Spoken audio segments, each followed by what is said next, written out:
जैन दोस्तों, इस वीडियो में हम लोग देखने वाले हैं मीडियन मोड्स और एट लास्ट में एक फार्मूला जो कि मीन मीडियन मोड को कंबाइन करता है।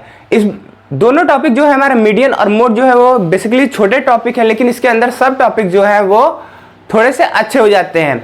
सब टॉपिक में क्या है, यहाँ पर अनग्रुप डाटा, डिस्क्रीट और कंटिन्यूअस डाटा को भी पढ़ेंगे और उसके मेथड को भी समझेंगे। साथ साथ हम लोग उसके मेरिट्स, डिमेरिट्स और फाइनली हम लोग उसके यूजर या एप्लीकेशन को भी जानेंगे। मीडियन को शुरू करते हैं बिना देरी के। मीडियन बेसिकली कुछ होता नहीं है कि डाटा को अरेंज करना और एक मिडिल वैल्यू को उठा लेना। उस मिडिल वैल्यू को ही हम लोग यहाँ पर मीडियन बोलते हैं। बेसिकली चलो डिफिनेशन के अकॉर्डिंग चलते हैं। थोड़ा सा डिफिनेशन जो है वो थोड़ा इंग्लिश है यानी बुक इन लैंग्वेज में लिखा हुआ है, तो उसको तुम और अच्छे अपने लैंग्वेज में लिख सकते हो। जब मैं एक बार डिफिनेशन कंप्लीट करूंगा तो मैं एक बार वो भी समझाने की कोशिश करूंगा। यहाँ पर देखो मीडियन जो है वो क्या है, बेसिकली एक पोजीशन एवरेज है जो कि डाटा को 2 इक्वल भागों में डिवाइड करता है। यानी कि एक बीच की वैल्यू, जो ऐसा बीच की वैल्यू हो कि डाटा को इधर और इधर लगभग बराबर में डिवाइड करे। Median of the distribution is, यानी कि डिस्ट्रीब्यूशन का मीडियन क्या होता है उसको जानते हैं। ये एक पॉइंट होता है या सेंट्रल वैल्यू होता है। At least 50% of the observation are less than और equal to the greater than और इक्वल टू, यानी कि कहने का मतलब है कि कम से कम लगभग 50% जो वैल्यू होती है वो छोटी या बराबर हो, किससे, बड़ी या बराबर वैल्यू से। यानी कि देखो यहां पर बेसिकली ऑब्जर्वेशन लिखा है 2 2 3 4 2 2 5 6। तो सबसे पहले काम होगा हम लोग को असेंडिंग या डिसेंडिंग ऑर्डर में करना। असेंडिंग बेसिकली छोटे से बड़ा होता है और डिसेंडिंग जो होता है बड़े से छोटा होता है। तो कोई भी उस दोनों में से कोई भी वैल्यू आप कर सकते हो। तो यहाँ पर मैं असेंडिंग किया हूँ, तो यहाँ पर देखो छोटे से बड़ा को मैं अरेंज कर दिया हूँ। इसमें अब हम लोग को 20 की वैल्यू देखना पड़ेगा। 20 की वैल्यू ध्यान देखो तो यहाँ पर कुछ नहीं आ रहा है, तो मैं लगभग इधर वाली या इधर वाली जो तुमको मन कहे वो ले सकते हो। बेसिकली अभी इसको हम लोग फार्मूले के मेथड से भी जानेंगे जो कि एक्यूरेट बताने की कोशिश करेगा, लेकिन यहाँ पर हम लोग हिट एंड ट्रायल का मेथड यूज कर रहे हैं, मतलब लगभग आंसर वही आने वाला है। यहाँ क्या करेंगे, देखो अरेंज कर दिए। 2 जो है वो हम लोग की आंसर हो सकती है, या 3 भी जो हो सकती है वो हम लोग की आंसर हो सकती है, इन दोनों के बीच में हो सकती है। तो फिलहाल हम 2 माने आंसर। अभी इसको हम लोग मैथमेटिकल देखेंगे तो और अच्छे से समझ में आ जाएगा। ये फार्मूला यहाँ पर डिफिनेशन के मेथड के अकॉर्डिंग यहाँ पर हम लोग निकाले हैं। ये 2 जो है लगभग 20 की वैल्यू है जो कि दोनों साइड को बराबर करने की कोशिश कर रही है। अब बेसिकली ये तो बुक की लैंग्वेज है। अब हम लोग देखते हैं थोड़ा सा अपनी लैंग्वेज में कैसे लिख सकते हैं और मार्क्स अच्छे पा सकते हैं। तो अकॉर्डिंग देखो मीडियन क्या होता है कि कोई भी गिवन ऑब्जर्वेशन या डाटा जो होगी उसको सबसे पहले हम लोग अरेंज करेंगे असेंडिंग या डिसेंडिंग ऑर्डर में। फिर उसकी जो मिडिल वैल्यू होगी, जो बीच की वैल्यू होगी, ऐसी वैल्यू जो पूरे ऑब्जर्वेशन को 2 इक्वल भागों में डिवाइड करे, उस वैल्यू को हम लोग यहाँ पर मीडियन कर देते हैं उस पूरे ऑब्जर्वेशन के लिए। अगर अब मन में क्वेश्चन आ रहा होगा कि हम बीच में डिवाइड करेंगे तो जरूरी थोड़ी ना कि दोनों इक्वल भागों में बांट जाए। कभी कभार ऑड नंबर होगा तो बीच ही वाली वैल्यू आएगी, और कभी इवन होगा, जैसा कि इवन नंबर दिख रहा है तो यहाँ पर दिक्कत हो जाएगा। इवन ऑड का मतलब बेसिकली कितने ऑब्जर्वेशन है उसी को हम लोग यहाँ पर इवन ऑड से डिनोट करेंगे। तो इसको देखो थोड़ा सा मैथमेटिकल टर्म में भी समझते हैं। कुछ फॉर्मूले हैं, बहुत आसान है, तुरंत समझ में आ जाएगा। पहला केस है कि अनग्रुप डाटा के लिए क्या है। अनग्रुप डाटा बेसिकली क्या होता है कि ऐसे डाटा जो कि ग्रुप ना हो, यानी कि वो कई चीज के अंदर कवर्ड ना हो, यानी कि रैंडमली कहीं भी क्वेश्चन आ सकता है। उसको यहाँ पर कर सकते हो तुम अनडिस्ट्रीब्यूटेड भी कर सकते हो या नॉन सिस्टमेटिक भी कर सकते हो। सबसे पहला केस जो होगा हम लोग ऑड के लिए पढ़ेंगे, दूसरा वाला केस हम लोग इवन के लिए पढ़ेंगे। ऑड में क्या होगा कि नंबर ऑफ ऑब्जर्वेशन जो है ऑड है, तब मीडियन क्या होगा, उसकी बीच की वैल्यू होगी, मिडिल वैल्यू होगी। तो उसको देख लेते हैं। फॉर्मूला क्या है, median is equal to n+1/2th term या ऑब्जर्वेशन। तो यहाँ पर देखो क्या कह रहा है कि n+1 टर्म लगा लेना, जो इस जगह पे बैठा रहेगा वही तुम्हारा आंसर हो जाएगा। तो सबसे पहले देखो यहाँ पर ऑब्जर्वेशन दिया है क्या, 30 20 50 60 15। तो सबसे पहले काउंट करेंगे 1 2 3 4 5। तो यहाँ देखो ये ऑड नंबर है, ऑड नंबर है तो हम लोग ये वाला फार्मूला को यूज करने वाले हैं। ऑड नंबर को जब फार्मूला यूज करेंगे तो उससे पहले क्या करना था, अरेंजिंग करना था, किसमें, असेंडिंग या डिसेंडिंग, इन दोनों में से कोई एक में। तो यहाँ पर हम लोग असेंडिंग कर दिए, छोटे से बड़ा 15 15 16 20 30। तो कहते हैं कि पूरा कितना है, n की वैल्यू रखेंगे 5 क्योंकि पूरे 5 है, +1/2 nth टर्म, यानी कि 6। यहाँ पर 5 + 1 6 होता है, 6/2 3 टर्म, यानी कि थर्ड टर्म यहाँ पर आंसर होने वाला है। तो थर्ड टर्म देखो 1 2 3, थर्ड टर्म ये है, यानी कि आंसर जो होगा वो 15 हम लोग का यहाँ पर मीडियन होने वाला है। ठीक है। अब हम लोग बेसिकली देखते हैं कि अगर ऑब्जर्वेशन जो है वो इवन होगा तो मीडियन क्या होगा। इस फॉर्मूले में थोड़ा सा बस और मॉडिफिकेशन हुआ है। क्या हुआ है कि इस वैल्यू को ध्यान से देखो उठाकर यहाँ पर लाया गया है। तो यहाँ पर वैल्यू क्या लाया गया, देखो इसी वाले फॉर्मूले को उठा कर लाया गया। बस यहाँ पर थोड़ा सा डैश को ध्यान रखना। क्या है formula, 1/n/2th term plus n/2th plus 1 term upon 2, यानी कि 2 वैल्यू थे तो 2 से डिवाइड कर देंगे, या एवरेज पढ़ रहे हैं इसलिए। यहाँ पर देखो एग्जांपल है कि 15, 16, 20, 30, 40 पहले से ही असेंडिंग ऑर्डर में, तो अरेंज नहीं करेंगे, काउंट कर लेंगे कि ये है कितने। तो यहाँ पर देखो 6 है, यानी कि इवन नंबर है। इवन नंबर तो ये वाला फॉर्मूला लर्न करेंगे, मतलब यूज करेंगे। 6 जो है वो n की वैल्यू 6/2 प्लस 1 नथ टर्म, यहाँ पे ऐसे लिख देंगे 6n की वैल्यू होगी। अब इसको क्या करेंगे, कैंसिल करके नॉर्मली सॉल्व करेंगे तो यहाँ पर 3 आएगा, यहाँ पर भी 3 आएगा, यहाँ थर्ड टर्म हो जाएगा, ये वाला 1 प्लस होगा तो फोर्थ टर्म हो जाएगा। तो third plus fourth term upon 2, तो थर्ड टर्म कौन है, यहाँ पर देखो 20 है, फोर्थ टर्म जो है वो हम लोग का 30 है। 20 प्लस 30 अपॉन 2, यहाँ पर आंसर आ जाएगा 25 जो होगा वो हम लोग का यहाँ पर मीडियन हो जाएगा इवन केस में। तो चलो अब हम लोग डिस्क्रीट फ्रीक्वेंसी डिस्ट्रीब्यूशन के बेसिस पर देखते हैं कैसे मीडियन को निकालते हैं। Median is obtaining consider the cumulative frequency. Cumulative frequency के बेसिस पर यहाँ पर मीडियन निकलता है। अब पूछोगे कम्युलेटिव फ्रीक्वेंसी क्या है, तो बेसिकली देखो ये टर्म ऐसा जो है जिसको हम लोग इंग्लिश में या समझने के तौर पे नहीं समझ सकते, लेकिन जब हम लोग मैथमेटिकल करेंगे तो खुद ब खुद बहुत समझ में आ जाएगा। मैथमेटिकल में बहुत आसान है। ऐसे मैं ओरली बोल देता हूँ, देखो समझ में आता है तो ठीक है, नहीं तो मैथमेटिकल तो है ही। बेसिकली फ्रीक्वेंसी को अगर लाइन बाय लाइन हम लोग ऐड करते जाएं, जैसे कि फर्स्ट टर्म सेकंड टर्म को ऐड करेंगे तो एक वैल्यू आएगी, और फिर फर्स्ट सेकंड थर्ड वैल्यू को ऐड करेंगे तो एक वैल्यू आएगी, फर्स्ट सेकंड फोर्थ ऐसे ऐड करते हुए जाएंगे तो जो ये वैल्यू निकलती जा रही है बार बार, इसी को कम्युलेटिव फ्रीक्वेंसी यहाँ पर बोल दिया जाता है। चलो इसको देखेंगे तो बहुत आसान से हो जाएगा। इसमें एक डिस्ट्रीब्यूशन डिस्क्रीट वाले में क्या है, देखो 2 टर्म है, 3 ठो स्टेप में हम लोग यहाँ पर कंप्लीट कर लेंगे मीडियन। सबसे पहले क्या होगा कि n/2 यहाँ पर वैल्यू फाइंड करना पड़ेगा, जहाँ पर n जो है वो पूरे फ्रीक्वेंसी का सम है। यहाँ पर लिखा भी है जहाँ n जो है वो पूरे फ्रीक्वेंसी का सम है। यहाँ पर i जो है वो 1 से लेकर n तक, यानी कि जितनी भी वैल्यू होगी observation. See the cumulative frequency just greater than n/2, यानी कि n/2 आंसर आएगा, फिर उसमें हम लोग कम्युलेटिव फ्रीक्वेंसी देखेंगे ठीक उससे बड़ा कौन है, और फिर हम लोग उसके करस्पॉन्डिंग मीडियन को निकाल लेंगे। अब यहाँ पर एक एग्जांपल है, उसके थ्रू हम लोग समझते हैं, जो कि बेसिकली समझ में आएगा। इतना जो है वो यहाँ पर स्टेप होने वाला है इसका। यहाँ पर हम लोग का यहाँ पर एक एग्जाम्पल के तौर पर क्वेश्चन है। तो यहाँ पर क्वेश्चन दिया गया है, वेरिएबल है 1 2 3 4 5 6 7 8 तक दिया गया है, पहले से अरेंजिंग ऑर्डर में है। फिर फ्रीक्वेंसी भी दिया गया है 4 5 8 10 12 14 20 10 दिया है। उसके बाद हम लोग कम्युलेटिव फ्रीक्वेंसी कैसे निकालेंगे, इसको थोड़ा ध्यान से देखना, समझ में आएगा। यहाँ देखो 4 है तो 4 को लिख दो, हाँ लिख दिए, देखो ध्यान से देखना, ध्यान से 4 को 4 से लिख दिए, हाँ लिख दिए। उसके बाद देखो इन दोनों को प्लस करो और लिख दो, क्या 4 + 5 यहाँ पर 9 आएगा।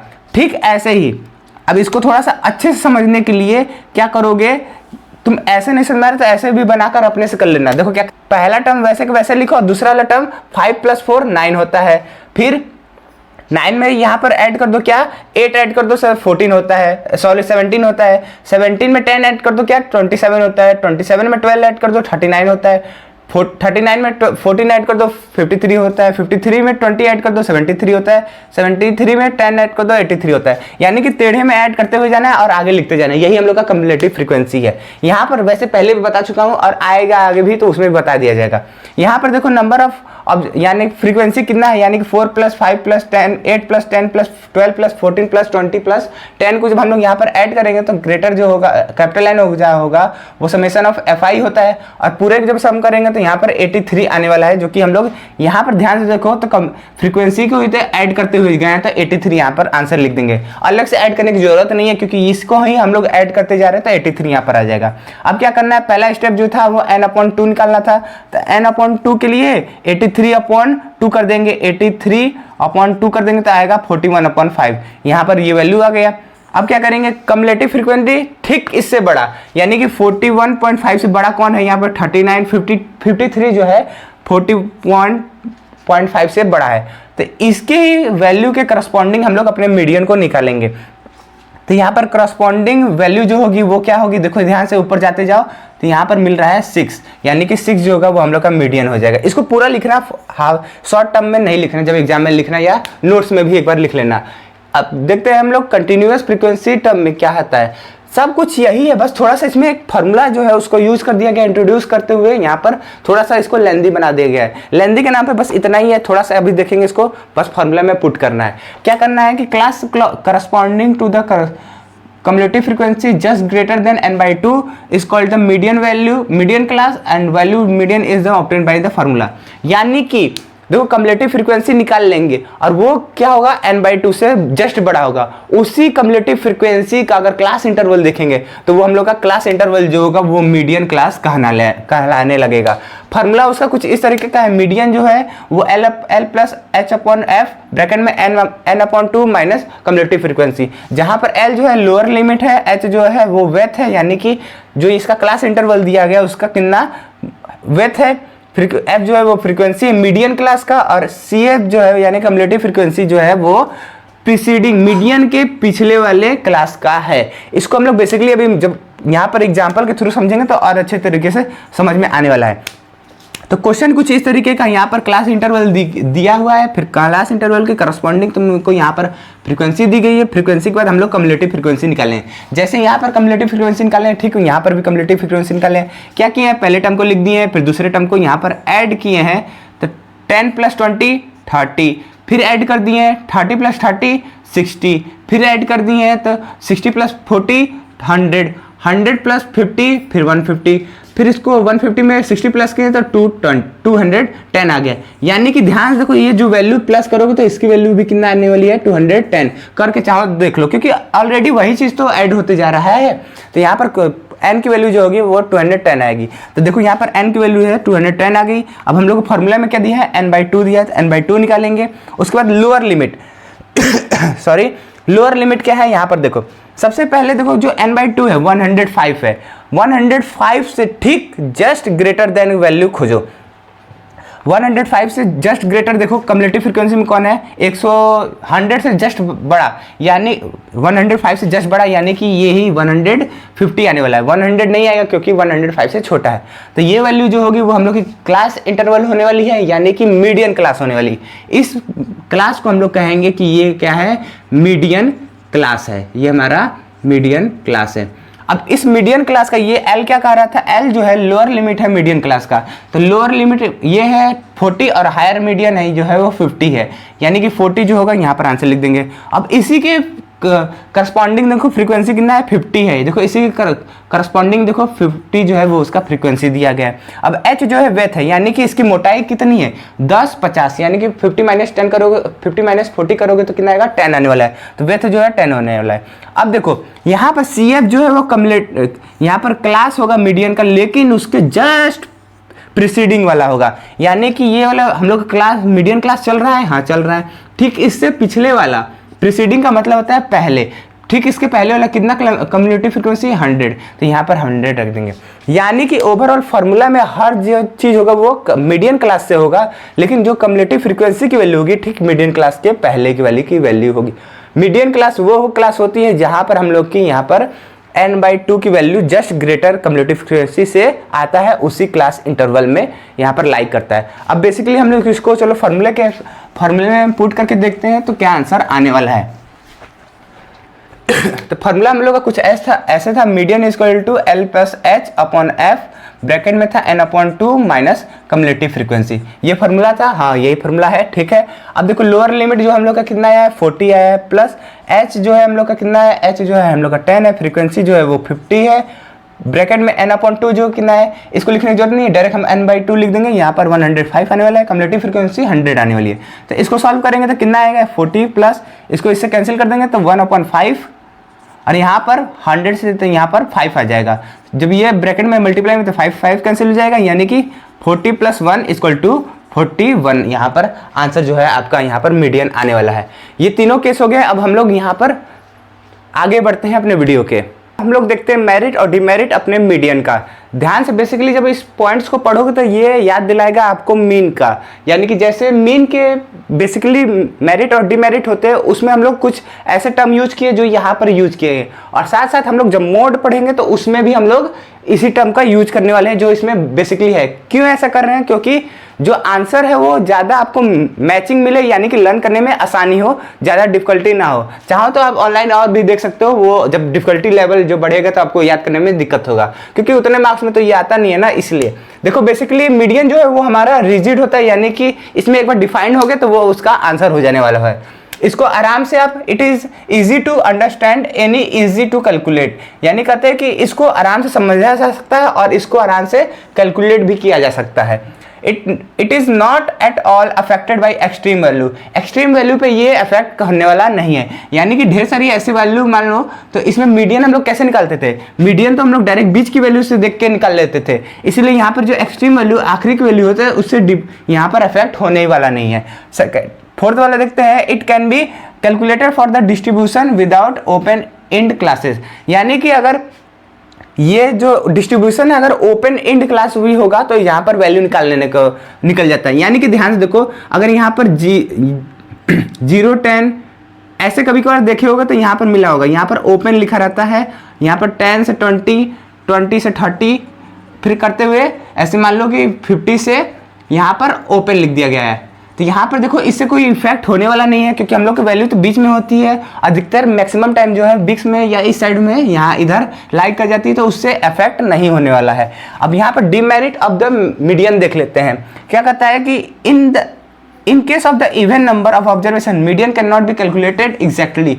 ध्यान देखो, जब हम लोग इवन नंबर वाला ऑब्जर्वेशन निकाले थे तो उसमें इवन नंबर वाले क्या कर रहे थे, मान चलिए इवन है तो यहाँ पर ना ये था ना ये था, इसके बीच वाली आंसर दे रहा था, यानी कि ये एग्जैक्ट वैल्यू ये ना ये ना ये, इन दोनों में कोई भी नहीं दे रहा था, एग्जैक्ट वैल्यू नहीं मिल पा रहा था। लेकिन it is not based on the all observation, जैसे कि हम लोग बोले गए थे कि इधर का हाफ होना चाहिए, इधर का भी हाफ होना चाहिए, तो छोड़ दो, जो बीच में का आंसर आएगा वही आंसर हो जाएगा। यानी कि ये पूरे ऑब्जर्वेशन के बेसिस पर नहीं है, ये बेसिकली मीडियन वाली वैल्यू के बेसिस पर होने वाला है।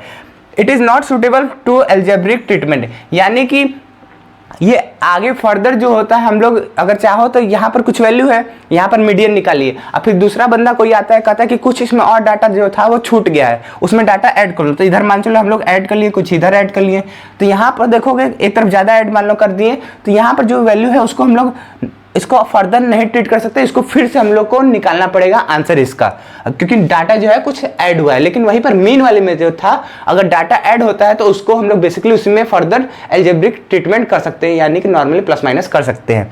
फोर्थ जो है, as the compare to the mean it is the affected much by the fluctuation of the sampling. जैसा जैसा सैम्पलिंग जो होगा, यानी कि ऑब्जर्वेशन जो होगा वो डिफरेंट होने वाला है और उसी के बेसिस पे यहाँ पर आंसर होने वाला है। लेकिन मीन वाले में ज़्यादा यहाँ पर फ्लक्चुएशन देखने को नहीं मिलता था, यानी कि मीन के कंपेयर में ये ज़्यादा अफेक्टेड होता है अगर हम लोग सैम्पलिंग का थोड़ा सा भी आगे पीछे कर दिया जाए तो। मीडियन का क्या यूज होने वाला है, तो यूज जो है बेसिकली एक ही यूज है जो कि डेफिनेटली वहीं पर लगने वाला है। क्या है? Median is the only average use for the quantitative data which can arrange in ascending and descending order of their magnitude, यानी कि ये एक ऐसा मेथड है जिसमें हम लोग असेंडिंग और डिसेंडिंग ऑर्डर करते हैं, लेकिन बेसिकली ये यूज होता है क्वांटिटेटिव डाटा में। अगर कोई डाटा जो है वो क्वांटिटेटिव डाटा के फॉर्म में दिखा है तो उसको हम लोग मीडियन का यूज करते हैं। एग्जाम्पल के तौर पे देखो यहाँ पर क्या है, फाइंड द एवरेज इंटेलिजेंट और average of the IQ among the group of the people, यानी कि इंटेलिजेंट कितने लोग हैं उसको देखना है, यानी कि या जो IQ है वो एवरेज कितना है इन लोगों में, इसको देखना है। तो इसको बेसिकली हम लोग डिस्क्रिप्टिव फॉर्म में नहीं लिख सकते, नंबर के ही फॉर्म में लिखना पड़ेगा, इसलिए यहाँ पर हम लोग मीडियन का यूज करेंगे। वहीं पर दूसरा जो एग्जांपल है वो for determine the typical value in the problem considering the ways distribution of the wealth, यानी कि वेल्थ का जो डिस्ट्रीब्यूशन है उस प्रॉब्लम में हम लोग टिपिकल वैल्यू को निकालना है, तो उसमें हम लोग क्या करते हैं, मीडियन का यूज करते हैं। यहाँ पर अब मीडियन जो है वो खत्म होता है, अब हम लोग यहाँ पर मॉड देखेंगे। मॉड में बेसिकली ये तो है ही, बेसिकली इसमें दो टाइप देखेंगे, एक होता है यहाँ पर कंटिन्यूअस वाला और एक जो थोड़ा सा इंपॉर्टेंट हो जाता है वो ग्रुप डिस्ट्रीब्यूशन, यानी कि ग्रुप्ड मेथड होने वाला है, वो ज़्यादा इंपॉर्टेंट होगा। तो मॉड बेसिकली क्या है, कोई भी ऑब्जर्वेशन को सिंपल से लैंग्वेज में जानते हैं, ऑब्जर्वेशन में जो कोई कोई वैल्यूज होती है वो बार बार रिपीट करने लगती है, कोई कोई वैल्यू होती है, या सारी भी हो सकती है, कोई भी हो सकती है। तो जो ज़्यादा नंबर ऑफ टाइम रिपीट करेगा वही यहाँ पर मॉड कहला जाएगा, या बेसिकली कह दो कि जिसकी फ्रीक्वेंसी सबसे ज़्यादा वही उसकी मॉड कहलाएगी। एग्जाम्पल के थ्रू और डिफिनेशन के थ्रू समझते हैं। Mod is that value which occur most often and frequently in the data. ये वैल्यू जो है इंपॉर्टेंट है, frequently in the data set, that is the term having the highest frequency और the most repeated term. यानी कि mod वो value है जो सबसे ज़्यादा या फ्रिक्वेंटली डाटा में बार बार आते गया है, या कह लो कि जो सबसे ज़्यादा फ्रीक्वेंसी दिखेगा या रिपीटेड दिखेगा उसी को हम लोग मॉड कर लेंगे। थोड़ा डिफिनेशन से अब यहाँ पर एग्जांपल में आते हैं। एग्जांपल क्या है, यहाँ देखो 2668234 ऐसे करके वैल्यू लिखा गया है। तो अब क्या करना है, सबसे पहले हम लोग काउंट करना पड़ेगा कि कौन सी वैल्यू सबसे ज़्यादा है। तो यहाँ से देखो 2 जो है यहाँ पर सबसे ज़्यादा होने वाला है, काउंट करके देख लेना 2 सबसे जो है ज़्यादा हो जाएगा। तो यहाँ पर मॉड जो होगी वो आंसर हो जाएगी 2। अगर वहीं पर फ्रीक्वेंसी दिया हो तब ये देखो इसी को थोड़ा सा अच्छे फॉर्म में लिख दोगे ना तो ये फ्रीक्वेंसी में हो जाएगा, लेकिन डाटा सेम नहीं है, वो बात की बात है। लेकिन देखो ऑब्जर्वेशन यहाँ दिया 1 2 3 4 5 6 और फ्रीक्वेंसी दिया 5 10 8 16 19 25। तो 6 जो है उस ऑब्जर्वेशन का 25 बार आया है, 25 टाइम्स आया है, यही तो फ्रीक्वेंसी होता है। तो यही जो होगा वो हम लोग का यहाँ पर मॉड कहला जाएगा। कैसे निकालें, सबसे ज़्यादा फ्रीक्वेंसी किसकी है, वो है 25, किसकी है 6 की। तो यहाँ पर यह आंसर हमारा मॉड हो जाएगा। अब चलो हम लोग यहाँ पर मॉड कंटिन्यूस फ्रीक्वेंसी डाटा के लिए देखते हैं। इसमें 2 स्टेप जो है उसी के बेसिस पे यहाँ पर वैल्यू निकल जाएगी। पहला स्टेप जो है वो हम लोग को क्लास इंटरवल फाइंड करना पड़ेगा जिसका फ्रीक्वेंसी सबसे ज़्यादा होने वाला है। जो फ्रीक्वेंसी सबसे ज़्यादा होगा वही उसका क्लास इंटरवल हो जाएगा, और उस क्लास इंटरवल को बेसिकली हम लोग मॉडल क्लास कह देंगे, जैसे कि मीडियन क्लास में कह रहे थे। अब उसके बाद हम लोग क्या करेंगे, एक फार्मूला है उसको अप्लाई करेंगे। फार्मूला क्या है, एम नॉट, यानी कि एम नॉट का यहाँ का मतलब होता है कि यहाँ पर model equal to L plus H bracket में F1 माइनस F0 अपॉन में 2F1 minus F0 minus F2। कोई यहाँ पर F0 को F0 भी कर देता है, उसको कोई दिक्कत नहीं है, उससे कोई मतलब नहीं है, बोलने से होता है। यहाँ पर नॉट बोलो या कि यहाँ 0 बोलो। तो जहाँ पर L जो है वो लोअर लिमिट है मॉडल क्लास का, जो पिछले अभी स्लाइड में देखे ही हो। F1 जो है फ्रीक्वेंसी है किसका, मॉडल क्लास का। F0 जो होने वाला है वो प्रीसीडिंग वैल्यू होगी मॉडल क्लास की, और वहीं पर F2 जो होगी वो फ्रीक्वेंसी होगी सक्सेसिव, यानी कि एक क्लास आगे जो होगी मॉडल क्लास की। यानी कि सिंपल सी बात है, F1 जो है वो हमारा फ्रीक्वेंसी है मॉडल क्लास की। F0 देखो इससे एक पहले आ रहा है, तो क्या करेंगे, मॉडल क्लास की फ्रीक्वेंसी से एक पहले वाली क्लास, और यहाँ पर F2 जो है वो क्या है, एक इससे बाद में आ रहा है, यानी कि वो फ्रीक्वेंसी जो मॉडल क्लास के एक बाद में आएगी। यानी कि सक्सेसिव मतलब होता है बाद, प्रीसीडिंग मतलब होता है पहले, इसको याद कर लेना। और यहाँ पर H जो है क्लास इंटरवल का वेथ है जो हम लोग मॉडल क्लास लेंगे। तो इसको देखते हैं एक फॉर्मूले के थ्रू पे, यहाँ पर एग्जांपल से समझने की कोशिश करते हैं। तो यहाँ पर जैसे कि फ्रीक्वेंसी कंटिन्यूअस फ्रीक्वेंसी डिस्ट्रीब्यूशन है, तो उसके अकॉर्डिंग जहाँ पर डाटा दिया गया है, क्लास इंटरवल जो है 0 से 10 10 20 ऐसे करके लिखा गया 60 तक। अब फ्रीक्वेंसी 4 3 5 9 1 2 यहाँ पर वैल्यू दिया गया है। अब हम लोग को कहता है कि मॉडल निकालिए, क्या होगी मॉडल। तो इसमें देखो सबसे पहले आपको फार्मूला लर्न होगा, कैसे लर्न होगा वो मैं बता दे रहा हूँ। कॉपी में 2-3 बार लिख लो, 2-3 बार रह के फिर सुबह एक बार शाम 2-3 बार ऐसे करके लिख लोगे तो लर्न हो जाएगा। ये सोचोगे कि तुरंत अभी लर्न कर लोगे तो नहीं होने वाला है, लर्न हो जाएगा लेकिन कुछ दिन बाद वो भूल जाओगे। तो क्या करना है, जैसे कि अभी किए 2-3 बार लिख लिए, 1-2 कोशिश की लर्न हो गया, नहीं हुआ थोड़ा लर्न हुआ, फिर शाम को एक बार 2-3 बार लिख लोगे तो डेफिनेटली कल तक तुमको देखोगे तो बेसिकली 90 से ज़्यादा परसेंटेज जो इसका फॉर्मूला है उसको लर्न हो चुका रहेगा। यहाँ पर अधिकतर ज़्यादा समय के लिए लर्न होगा, तो उसको थोड़ा सा यूज कर लेना। यहाँ पे देखो lower class F0 F1 F0 F2 H यहाँ पर निकालना है। तो सबसे पहले यहाँ पर हम लोग को क्या फाइंड करना पड़ेगा, यहाँ पर देखना पड़ेगा कि लोअर लिमिट क्या है। तो उससे पहले हम लोग को यहाँ पर F0 देखना पड़ेगा, यानी कि यहाँ frequency of the model class को देखना पड़ेगा। तो मॉडल क्लास कैसे मालूम करेंगे, जिसका फ्रीक्वेंसी सबसे ज़्यादा है। तो फ्रीक्वेंसी किसका सबसे ज़्यादा है, तो यहाँ पे देखो फ्रीक्वेंसी इसका सबसे ज़्यादा है। तो यानी कि ये जो होगा वो हम लोग का मॉडल क्लास होने वाला है। तो मॉडल क्लास का लोअर लिमिट जो होगा वहाँ 30 हो जाएगा। अब फ्रीक्वेंसी जो है मॉडल क्लास का कितना है, यहाँ पर यहाँ पर F0 नहीं होगा, मॉडल क्लास जो है वो हम लोग का F1 तो है। यहाँ पर देखो F1 जो है मॉडल क्लास का है, तो फ्रीक्वेंसी कितना है, 9 है।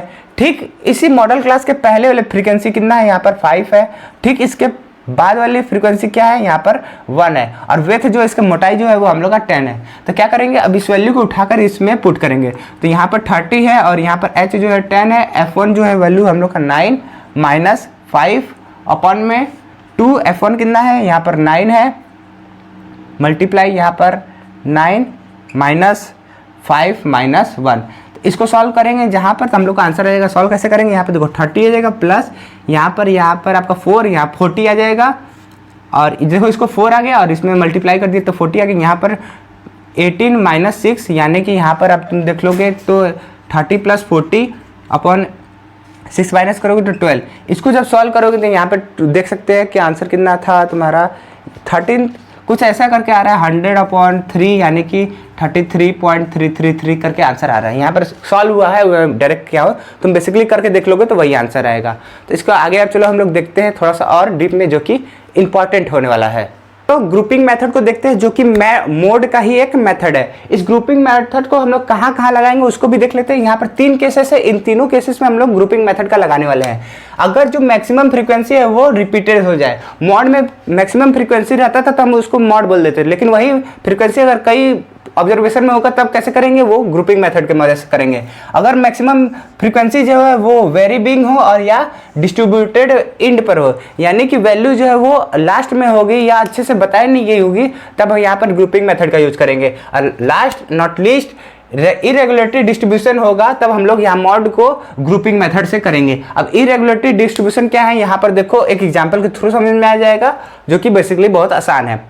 यहाँ पर ऑब्जर्वेशन दिया गया है 1 से लेकर 15 तक, यहाँ फ्रीक्वेंसी 3, 8, 15, 23 ऐसे करके यहाँ पर लिखी गई है। तो ध्यान से देखो, जो फ्रीक्वेंसी है वो पहले 3, 8, 15, 23, 35, 40 यहाँ पर इंक्रीज करते गई, लेकिन यहाँ 40 के बाद से ध्यान से देखो यहाँ पर डिक्रीज करते गई, डिक्रीज के बाद फिर इंक्रीज की, फिर डिक्रीज की, यानी कि कहीं पर इंक्रीज कहीं पर डिक्रीज हो रहा है, यहाँ पर रेगुलरिटी नहीं है। तो इसको सॉल्व करने के लिए क्या करेंगे, बेसिकली ग्रुप बनाएंगे। ग्रुप कैसे बनाएंगे, पहले 2 ठो को प्लस कर देंगे, दूसरे 2 ठो, फिर ऐसे 2-2 पेयर बनाते हुए प्लस करते हुए गए। पहला काम ये कर लिए, ठीक है। फिर अब देखो इन दोनों को प्लस कर चुके हैं, अब हम लोग क्या करेंगे, इन दोनों को प्लस करते हुए जाएंगे, यानी कि सेकंड, थर्ड, फोर्थ, फिफ्थ ऐसे करते हुए देखो 23, 58, 72 ऐसे करके प्लस करते गए। पहला स्टेप क्या किए, पहला, दूसरा, तीसरा, चौथा, पांचवा, छठवा, सातवां, आठवां को प्लस करते हुए यहाँ पर ब्लू वाले से लिख लिए। उसके बाद यहाँ पर जब पहला दूसरा का हो चुका है तो अब दूसरा तीसरा का भी एक ग्रुप बनेगा। तो दूसरा तीसरा को प्लस किए 23 आया, तीसरा पांचवा को प्लस किए तो 52 आया, ऐसे करके प्लस करते हुए ब्लैक से लिख दिए। उसके बाद पहले 3 ठो का हम लोग क्या किए, पहले प्लस किए, पहले वाले में तो पहले 1-2 ठो, फिर दूसरे तीसरे को, फिर तीसरे वाले कॉलम में जो क्या किए हैं, पहले से लेके 3 ठो को प्लस किए, यानी कि 3 + 8 + 15 26, वहीं पर 23, 35, 40, 98 ऐसे करके 3-3 कॉलम बनाते हुए हम लोग प्लस कर दिए। अगर नीचे छूटता है तो छूटने दो, उसको छोड़ दो, कोई दिक्कत होने वाला नहीं है। उसके बाद लास्ट 4th कॉलम जो है वो क्या कर रहा है कि अब हम लोग इन तीनों का जो है वहां पर ग्रुप बनाएंगे 2, 3, 4, यानी कि 8 + 15 + 23 तो 46, 35, 40, 32 तो यहाँ पर 107, 98 28, 20, 45 तो या 93। देखो ये दोनों जो है वो नहीं, 3 का ग्रुप बन ही नहीं रहा था, तो कहाँ से करें, नहीं करेंगे। इसके बाद देखो फर्स्ट कॉलम मान लो इसको, दूसरा इसको, तीसरा इसको, चौथा इसको। ये बस कॉलम जो समझाने के लिए मैं यहाँ पर 1, 2 लिख रहा हूँ कि तुमको आसानी थोड़ा सा हो, लेकिन उसमें एग्जाम में लिखने की जरूरत नहीं है। तो क्या करोगे, देखो इस कॉलम में देखो सबसे ज़्यादा कौन है, सबसे ज़्यादा देखो 75 है, सबसे ज़्यादा 75 है सबसे ज़्यादा। तो लिखोगे यहाँ पर देखो 75 जो है सबसे ज़्यादा है, किसके लिए, यहाँ पर 75 के सामने कौन है, 35, 40, उन दोनों के सामने कौन है, 5 और 6, तो 5 और 6 यहाँ पर लिख दोगे। उसके बाद इसमें रो में देखो, सेकंड रो में देखो कौन सबसे ज़्यादा है, सॉरी कॉलम में देखो तो यहाँ पर 72 जो है सबसे ज़्यादा है। 72 किसके लिए आ रहा है, 40 और 32 के लिए, जो कि 6 और 7 है। तो यहाँ पर 72 लिख देंगे, 6 और 7। अब बेसिकली इसमें देखो सबसे ज़्यादा कौन है, 98 है। 98 किसके लिए, यहाँ पर देखो 23, 35, 40, यानी कि 4, 5, 6, तो यहाँ पर 98 लिखेंगे, 4, 5, 6। अब बेसिकली लास्ट में देखो 107 है। 107 किस में है, यहाँ पर देखोगे तो यहाँ पर 35, 40, 32, यानी कि 5, 6, 7, 5, 6, 7। अब बेसिकली इसी को थोड़ा सा टेबल में अरेंज कर लेना है, यानी कि देखो ऑब्जर्वेशन जो है वो सबसे छोटा कौन है, इसमें से सबसे छोटा है 4 है, फिर सबसे बड़ा कौन है यहाँ पर 7 जो है सबसे बड़ा है, तो 4 5 6 लिख दिए, ठीक है। 4 कितने टाइम है इसमें, देखो 4 1 बार में है। 5 कितने टाइम है, 1 2 3 बार 4 5 है। 6 कितने बार है, 1 2 और यहाँ 3 और यहाँ पर 4, तो 6 जो है 4 बार है। 7 जो है यहाँ पर 2 बार है, तो 7 को यहाँ पर 2 बार लिख दी। तो ये टेबल बना ली। इस टेबल को देखो ध्यान से हम लोग छोटे टेबल में कर लिए कि आसानी से हम लोग ला सके। अब यहाँ पर देखो सबसे ज़्यादा कौन सी फ्रीक्वेंसी हो रही है, तो 4 सबसे ज़्यादा हो रहा है, यानी कि आंसर जो होगा यहाँ पर 6 हो जाने वाला है। मॉड जो होगा वह 6 होगा, क्योंकि यहाँ पर नंबर ऑफ फ्रीक्वेंसी जो है वहाँ पर ज़्यादा है। मॉड जब 6 है तब यहाँ पर जो उसकी वैल्यू होगी 6 के सामने देखो कौन सी वैल्यू है, यहाँ पर 40 है, तो उसके करस्पॉन्डिंग फ्रीक्वेंसी जो होगी वो हम लोग की यहाँ पर 40 होने वाली है। अब थोड़ा सा डिस्क्रिप्शन जान लो कि क्या कैसे किए हैं। Here the distribution is not regular, regular नहीं था, कहीं ज़्यादा कहीं कम था। Since the frequency are arranging up to the 40 in यानी कि देखो इंक्रीजिंग ऑर्डर में था, यहाँ से स्टार्टिंग से लेकर 40 तक इंक्रीजिंग ऑर्डर में था, फिर डिक्रीज हो गया है 20 तक। यहाँ देखो 40 से फिर 20 तक क्या हुआ है, कम होते गया है। कम होने के बाद यहाँ पर फिर 45 तक ज़्यादा हुआ है, 20 से ज़्यादा यहाँ 45 हुआ है, फिर वैसे ही आगे डिक्रीज कर दिया गया है। सीधा से मतलब जो इंग्लिश में लिखा वो ये है कि यहाँ से इंक्रीज हुआ, डिक्रीज हुआ, इंक्रीज हुआ, डिक्रीज हुआ, ये इरेगुलर है, मतलब रेगुलर नहीं है। लास्ट में हेयर वी कैन नॉट से द मोर डिस्टेंस है मैक्सिमम फ्रीक्वेंसी, यानी कि जितना डिस्टेंस होगा उतना फ्रीक्वेंसी इसमें नहीं होने वाला है, यानी कि यहाँ पे ज़्यादा है, यहाँ पे कम, यहाँ पे एकदम कम, यहाँ पे थोड़ा सा कम। तो इससे हम ये नहीं बोल सकते हैं कि यहाँ पर मैक्सिमम फ्रीक्वेंसी होगा। लास्ट में 45 से locate the mod method of the grouping, यानी कि ग्रुपिंग के मेथड से यहाँ पर हम लोग निकालेंगे। यहाँ पर 45 को नहीं कहेंगे क्योंकि फ्रीक्वेंसी सबसे ज़्यादा है। फ्रीक्वेंसी सबसे ज़्यादा होने के बावजूद भी यहाँ 45 आंसर नहीं होगा, यहाँ पर मेथड ऑफ द ग्रुपिंग लगेगा, क्योंकि ये जो है वो इरेगुलरिटी को शो कर रहा है। लास्ट में मैं एक जो रिलेशन है मीन मीडियन मोड का उसको मैं बता देता हूँ वो क्या है रिलेशन, और एक जो उसको एक टिप समझ लेना थोड़ा सा, वो भी दिखा दूंगा। यहाँ पर 3 मीडियन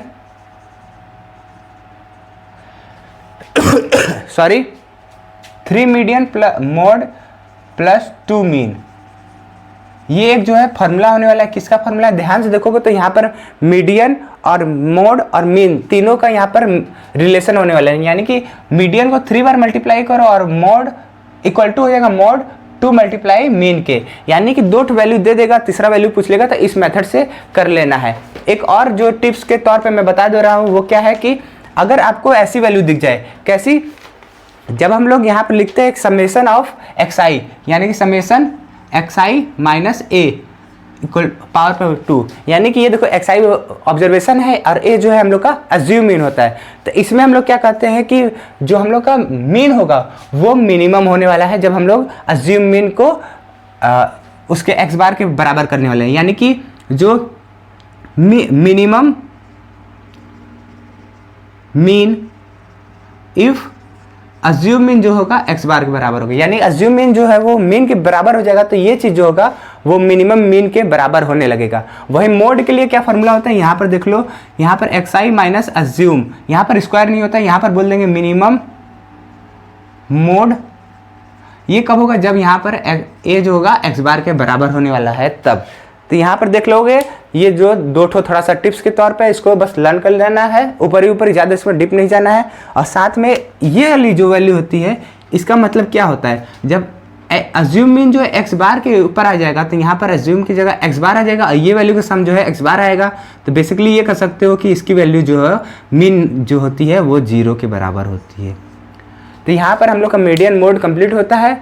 अगर कोई भी फीडबैक है तो कमेंट सेक्शन आपके लिए ओपन है, और ज़्यादा से ज़्यादा अपने दोस्तों को शेयर करिए। फ्री में मैं कोशिश करता हूँ कि, क्योंकि जब मैं पढ़ रहा था ऐसी वीडियो मिल ही नहीं रही थी, तो सोचा कि मैं ही बना कर क्यों ना डिस्ट्रीब्यूट कर दूँ। बस आपको कुछ करना नहीं, लाइक शेयर ये सब कुछ नहीं करना है, मेरे को बस आपका फीडबैक जानने का है और दूसरे अपने फ्रेंड के पास भेज देना कि समझ में आए कि उनके पास अगर बजट के थोड़ा इशू होगा तो यहाँ से आप देख सकते हो। मिलते हैं अगले वीडियो में, फिलहाल के लिए इतना ही। जय हिंद, जय भारत।